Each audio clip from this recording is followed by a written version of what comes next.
So guys, today I received the most awaited kanang LBC nga akong gihulat guys. So finally na-approve ko September 30.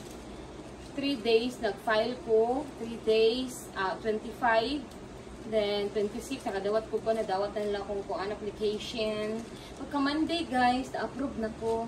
So muna ni naabot na ang akong kuan, approve na ang visa din kani, naabot na gid ang secret.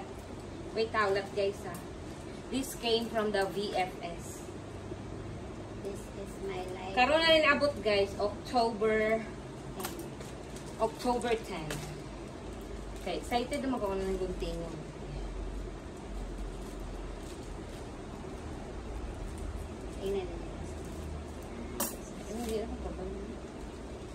This is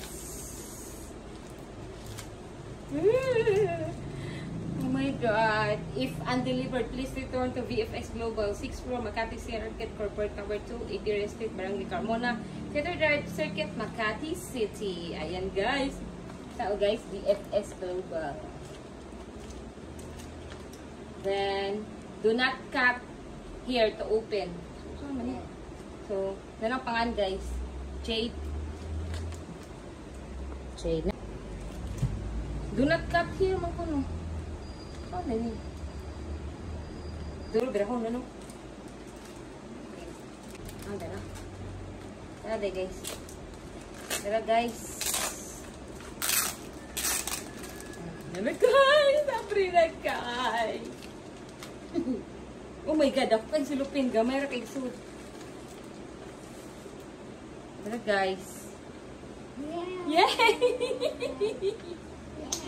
Na ako ang RP card. Natambukan na kumuwi.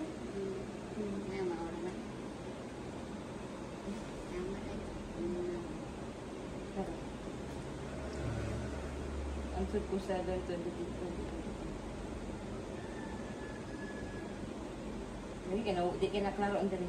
Dala guys, akong RP card guys and a residence. This is a residence permit card in Europe guys. So, magtira ko Europe soon. Tumuni siyang papel.